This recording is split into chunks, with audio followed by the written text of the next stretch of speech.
తెలంగాణలో ఇవాల్టి నుంచి రైతు పండుగ జరగనుంది. రైతు పండుగ 3 రోజుల పాటు జరగనుంది. ఈ మేరకు మహబూబ్ నగర్ జిల్లా అమిస్తాపూర్ సమీపంలో అధికారులు అన్ని ఏర్పాట్లు చేస్తున్నారు. అలాగే మంత్రులు దామోదర రాజనరసింహ, జూపల్లి కృష్ణారావులు ఇవాల్టి నుంచి జరిగే రైతు పండుగ ప్రారంభోత్సవ కార్యక్రమాల్లో పాల్గొనున్నారు. మరింత సమాచారాన్ని మా ప్రతినిధి హరిశంకర్ అందిస్తారు. హరిశంకర్, రైతు పండుగ నిర్వహిస్తున్నట్టు తెలుస్తోంది, దానిపై ఉన్న అప్డేట్స్ ఏంటి?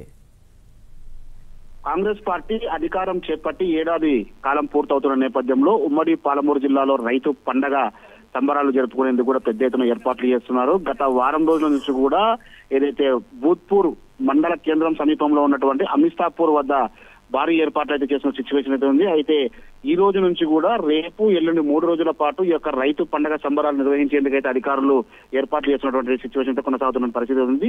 చివరి రోజు అయినటువంటి 30వ తారీఖు రోజు ముఖ్యమంత్రి రేవంత్ రెడ్డి ఈ యొక్క సంబరాల్లో పాల్గొనేందుకు వస్తున్న నేపథ్యంలోనే భారీ ఏర్పాట్లు కొనసాగుతున్నాయి. పెద్ద ఎత్తున కూడా భారీ బహిరంగ సభ ఏర్పాటు చేసి కాంగ్రెస్ పార్టీ అధికారంలోకి వచ్చిన తర్వాత తాము రైతన్నల కోసం చేసినటువంటి అనేక సంక్షేమ పథకాలను వివరించేందుకు పెద్ద ఎత్తున కూడా ఇటు కాంగ్రెస్ పార్టీ నేతలు కావచ్చు, అధికార యంత్రాంగం అంతా కూడా పనిచేస్తున్న సిచ్యువేషన్ అయితే ఉంది.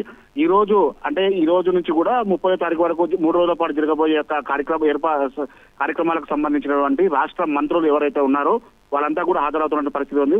మరికొద్ది సేపట్లో అంటే 11 గంటల సమయంలో ఎవరైతే రాష్ట్ర వ్యవసాయ శాఖ మంత్రి తుమ్మల నాగేశ్వరరావుతో పాటు రాష్ట్ర ఎక్సైజ్ శాఖ మంత్రి జూపల్లి కృష్ణారావుతో పాటు జిల్లా ఇన్ఛార్జి మంత్రి దామోదర రాజనరసింహ కూడా యొక్క కార్యక్రమాల్లో ప్రారంభోత్సవ కార్యక్రమంలో పాల్గొంటున్నారు. అయితే రైతులకు సంబంధించినటువంటి పలు సూచనలు సలహాలు ఇచ్చేందుకు కూడా వ్యవసాయ రంగాన్ని మరింత అభివృద్ధి చేసేందుకు కూడా పెద్ద ఎత్తున కూడా శాస్త్రవేత్తలను ఇక్కడ పిలిచినటువంటి పరిస్థితి ఉంది. అక్కడ శాస్త్రవేత్తలతో పాటు నిపుణులందరూ కూడా రైతులకు ఆ యొక్క జనాభాకు తగ్గట్టుగా పంటలు ఏ విధంగా పండించాలి, పంటలకు సంబంధించిన మెలుకలు నేర్పించేందుకు కూడా అధికారులు శాస్త్రవేత్తలు ఇక్కడ వివరించే ప్రయత్నం అయితే చేస్తున్న పరిస్థితి ఉంది. దీనికి సంబంధించి గత వారం రోజుల నుంచి కూడా స్థానిక ఎమ్మెల్యే అయినటువంటి మహబూబ్నగర్ ఎమ్మెల్యే ఎన్ఎం శ్రీనివాస్ రెడ్డితో పాటు Devarakadra MLA GMR G Madhusudan Reddy కూడా పెద్ద ఎత్తున ఏర్పాట్లను పరిశీలించిన పరిస్థితి ఉంది. ఎక్కడికక్కడ ఎటువంటి వచ్చిన రైతులకు కావచ్చు, వచ్చిన కార్యకర్తలకు ఎటువంటి ఇబ్బంది లేకుండా పెద్ద ఎత్తున ఏర్పాట్లు అయితే కొనసాగుతున్న పరిస్థితి ఉంది.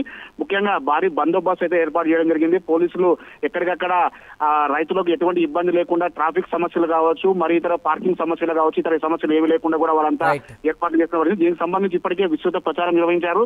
ముఖ్యమంత్రి రాకకు సంబంధించి ముఖ్యమంత్రి ఉమ్మడి పాలమూరు జిల్లాకు చెందిన వ్యక్తి కావడంతో ఆయన ఏడాది కాలం పూర్తవుతున్న నేపథ్యంలో ముఖ్యమంత్రి పదవి చేపట్టిన తర్వాత ఉమ్మడి పాలమూరు జిల్లాకు ఎటువంటి వరాలు కురిపించబోతున్నారు, కాంగ్రెస్ పార్టీ రైతుల కోసం ఏం చేసింది, మరి రానున్న 4 సంవత్సరాల కాలంలో ఎటువంటి అభివృద్ధి పథకాలు ముందుకు తీసుకెళ్తారనే చర్చ కొనసాగుతున్న పరిస్థితి ఉంది. ముఖ్యమంత్రి ఉమ్మడి జిల్లాకు సంబంధించిన వ్యక్తి కావడంతో పెద్ద ఎత్తున కూడా వరాల జల్లు కురిపించే అవకాశం ఉంది. ఇక్కడ రైతులు మాత్రం వేచిస్తున్న పరిస్థితి ఉంది. 3 రోజుల పాటు ఎటువంటి ఇబ్బంది లేకుండా ఇటు రైతులకు కావచ్చు, వచ్చినటువంటి పబ్లిక్ ఇబ్బంది లేకుండా అధికార యంత్రాంగం అయితే పూర్తి ఏర్పాటు అయితే పూర్తి చేసినట్టు పరిస్థితి ఉంది.